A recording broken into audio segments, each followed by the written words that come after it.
Começo, como de costume, por saudar quem possa estar a ver-me e a ouvir-me, passando a expor a razão da minha presença, o que me traz aqui.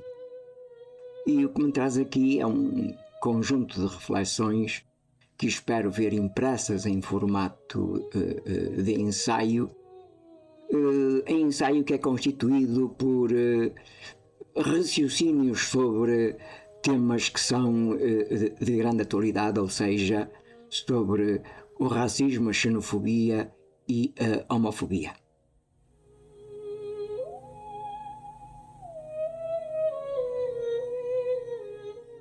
Quando acontece haver um fenómeno que me capta o meu interesse, a minha curiosidade, eu tenho, por norma, duas preocupações.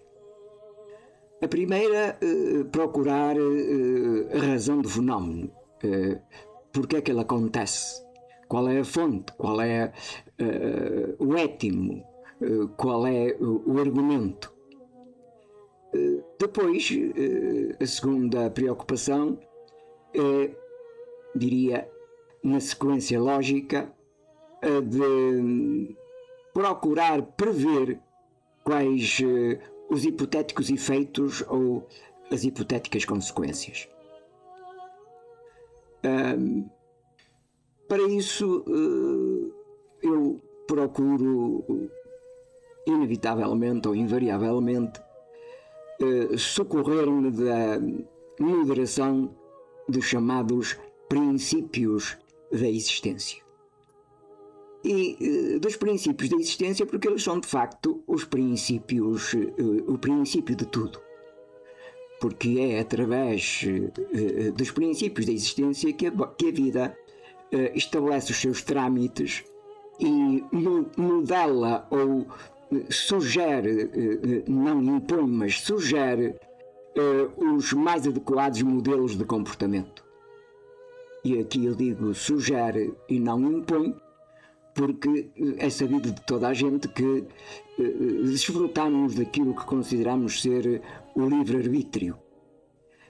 No entanto, sobre o livre-arbítrio, eu tenho uma ideia formada de há muito, porque a partir do momento em que fui crescendo, fui amadurecendo, fui adquirindo a experiência, percebi que o livre-arbítrio é uma armadilha. E é uma armadilha porque, de facto, a vida ilude-nos com o livre-arbítrio, mas julga-nos e condena-nos ou sentencia-nos com as consequências.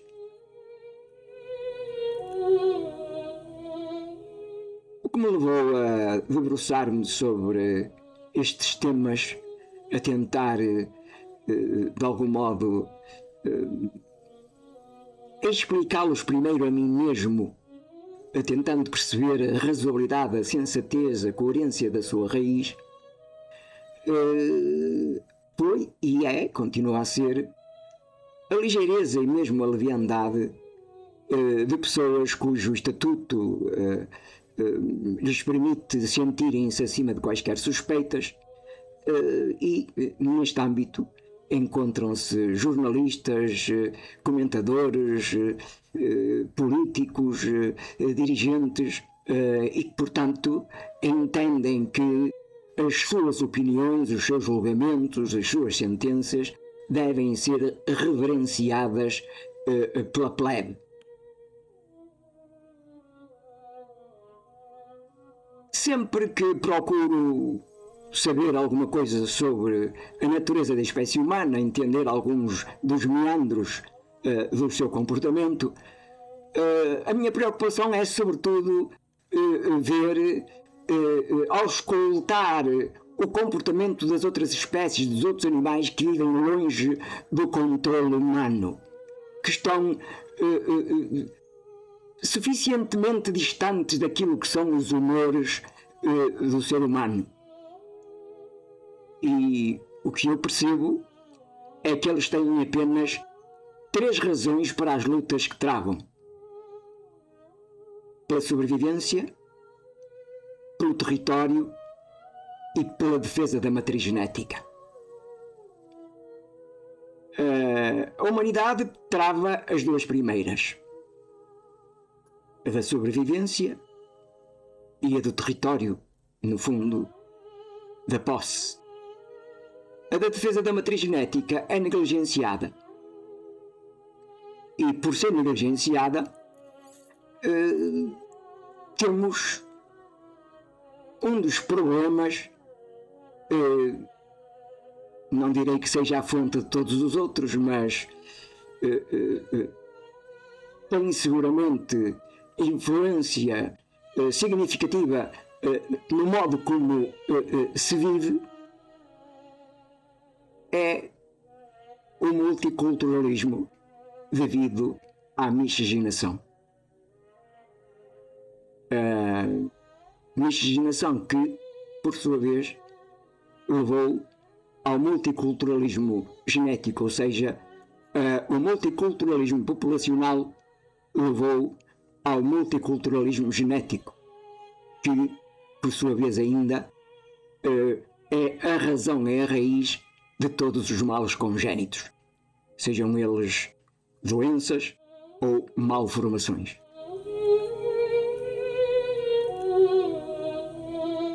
O ser humano, sobretudo as pessoas com poder e que por terem poder são os mentores das ideias sobre as quais nós vivemos, eles olham, têm olhado e continuam a olhar, e acho que continuarão a olhar para o mundo como se ele seja um palco, um simples palco onde podem montar as suas peças, as suas comédias, os seus dramas e, como se sabe, as suas tragédias. De facto, o mundo é um palco e todos os seres são de facto atores, desempenham papéis dentro do tempo que lhes é permitido para existir, porque todos os atores e todos os movimentos são efêmeros, porque a única coisa que é eterna são os princípios da existência. Os cenários, a paisagem, se entendermos, ela própria é regenerada.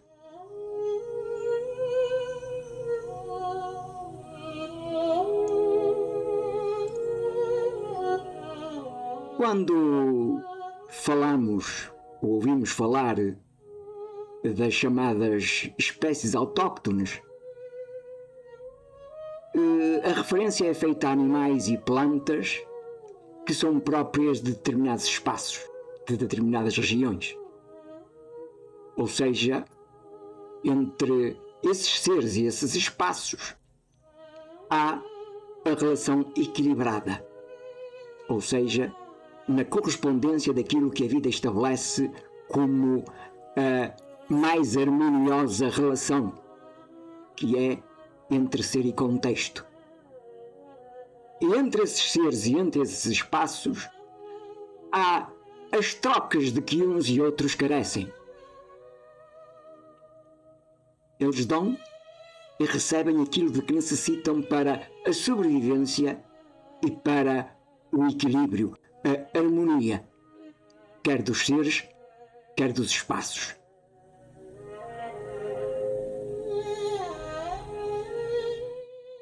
Quando olhamos para as várias raças, os vários tipos de pessoas, e vemos que uns são brancos, outros são negros, outros são amarelos, outros são vermelhos, haverá, é essa a sensação que eu colho, quem pense que quem criou o mundo, quem criou a vida, seja o que for ou quem for, terá tido, digamos, critérios decorativistas. terá pensado que, bem, aqui em função da cor da paisagem, o melhor era meter aqui uns pretinhos, aqui talvez uns branquinhos, e aqui porque não uns vermelhinhos, e ali porque não uns amarelinhos. Nós percebemos, quando estamos atentos, pelo menos ao fim de uns anos de existência, de vida, de experiência, de convivência, de procura de conhecer alguma coisa sobre as coisas, nós percebemos que as pessoas de peles escuras, olhos escuros e cabelos escuros pertencem aos espaços em que o clima é quente, e que as pessoas de cabelos claros, olhos claros e peles claras pertencem aos climas aos espaços em que o clima é frio. Depois é claro que há as nuances, porque essas nuances existem entre o mais e o menos infinito daquilo que são os espaços.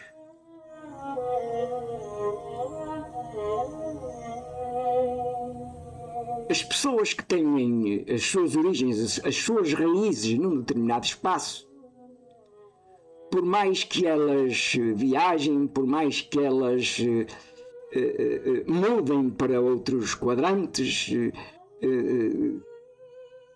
não conseguiram nunca desfazer-se daquilo que são as suas raízes.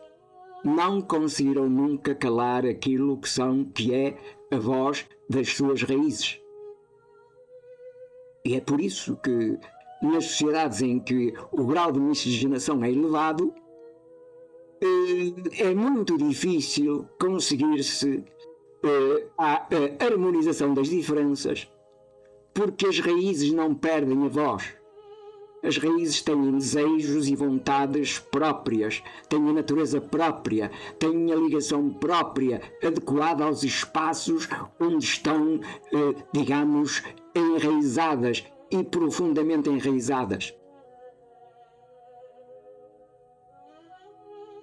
Poder-se-á dizer que há de haver, ou haveria, um modo de se resolver isto, de encontrar uma solução, uma ferramenta que permitisse a harmonização entre as diferenças. E essa ferramenta, ela existe, ou digo, existiria, e chama-se educação. Só que a educação tem alguns obstáculos para se impor, para se introduzir e para ser interiorizada e levar à reformulação de comportamentos, de pontos de vista, de perspectivas, de reformulação de sonhos e de ambições, que é a própria natureza humana e o caráter de cada pessoa que a encontra.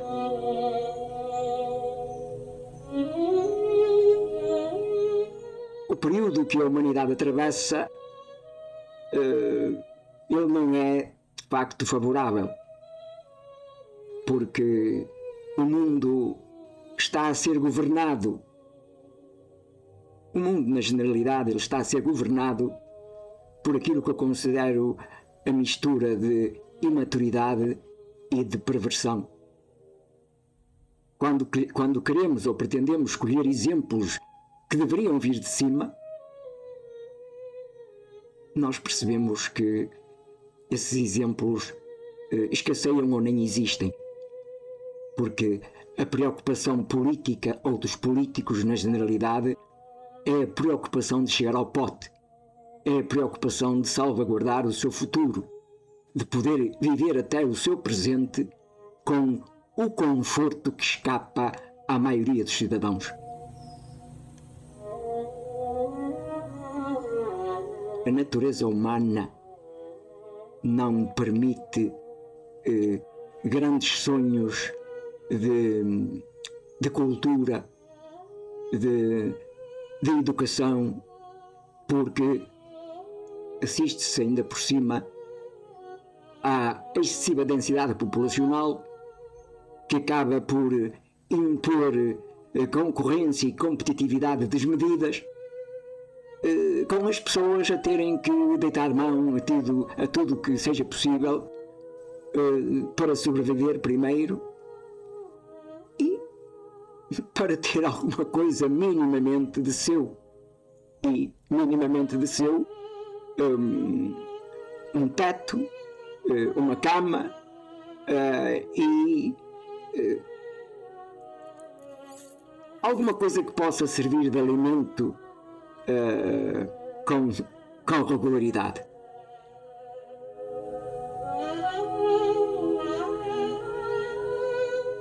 Outra razão por que me envolvi nisto tem a ver com o mundo do futebol, mundo do desporto, mas sobretudo do futebol.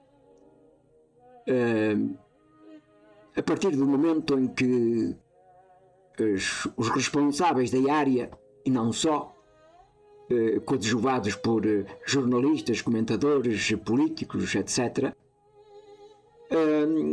resolveram definir ou catalogar como racistas os insultos dirigidos das bancadas a jogadores negros.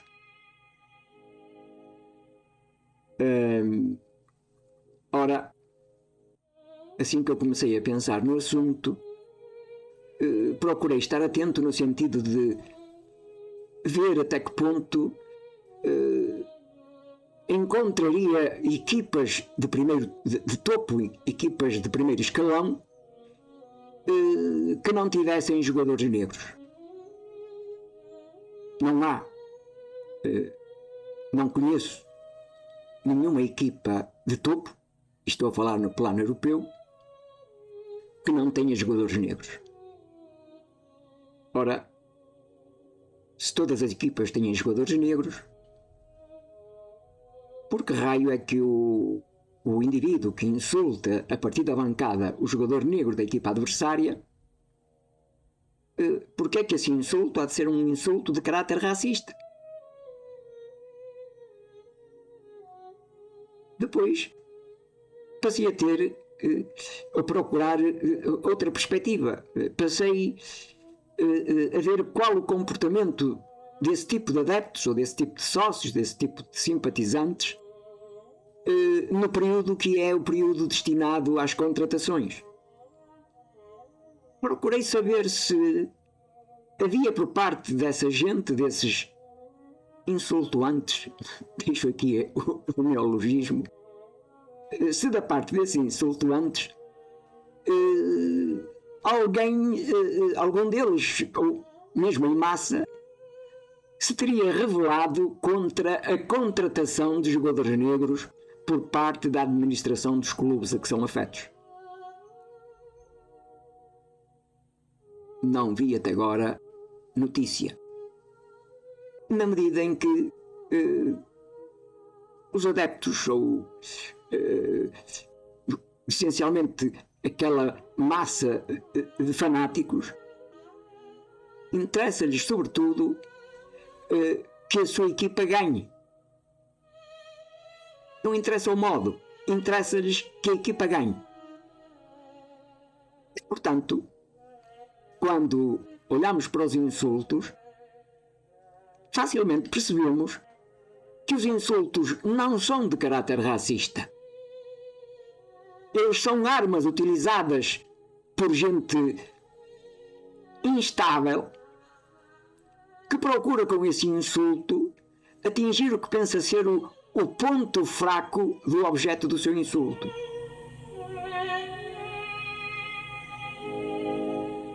Temos outra questão muito interessante. Por trás das balizas, o jogo tem duas partes e, portanto, em cada uma delas, ambos os guarda-redes vão ter por trás deles uma chusma de gente que é afeta ao adversário. Assistimos com frequência, e estou agora aqui a referir-me ao país em que nasci, cresci e vivo, que quando o guarda-redes vai repor a bola em jogo, sobretudo se o jogo não estiver a correr bem, à equipa dessa massa que está atrás da baliza do guarda-redes adversário. Assim que o guarda-redes vai colocar a bola em jogo, se prepara para colocar a bola em jogo, eles resolvem entoar o hino em louvor da mãe do guarda-redes. Chamam-lhe tudo e mais alguma coisa. Mas não se pode chamar macaco ou qualquer coisa do género a um indivíduo, a um jogador negro, por ser negro.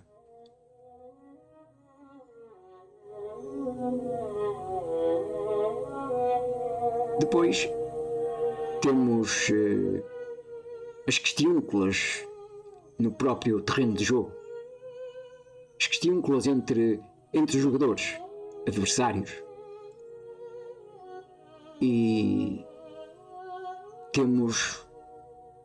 tem acontecido o que não é novo, porque o jogo ele próprio se constitui destas quesílias, destes insultos, destas provocações, destas infrações e até destas agressões. E o problema não é do jogo, o problema é das pessoas. Da mesma forma que os problemas sociais e políticos, eles não são devidos aos regimes, são devidos às pessoas, porque os regimes são figuras abstratas, quem lhes dá corpo são pessoas. E isto sempre aconteceu, porque uma das formas que alguns jogadores têm, e não são tão poucos quanto isso, uma das formas que têm para tentar instabilizar os adversários, sobretudo quando estamos a falar daquele confronto de defesas e avançados, dos centrais e dos avançados da equipa adversária, nós percebemos que uma das armas utilizada é, de facto, a provocação, o insulto. O que cerca o relevado é, sobretudo, aquelas almas que passam a vida a insultar tudo e todos. O que cerca o relevado é uma massa enorme de pobreza de espírito, de pessoas com problemas nas suas vidas pessoais e que aproveitam o futebol, os jogos, para, a partir das bancadas, fazerem aquilo que eu chamo as catarses indevidas, sem estar em causa racismo nem meio racismo.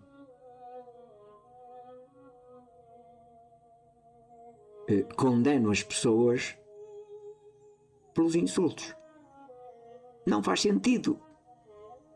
Mas a verdade é que há muita coisa que parece não fazer sentido na natureza humana, mas, como já referi, a natureza humana é o que é, e para que pudesse ser reformulada, e voltamos a falar do problema da educação, seria necessário que a própria natureza se reformulasse ela mesma, acabando por ter repercussão naquilo que é a estrutura da natureza humana.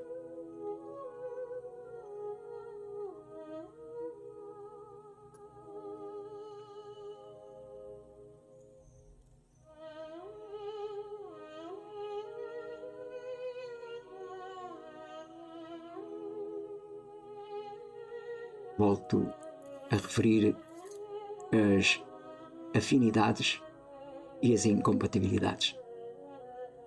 Obrigado e até um destes dias.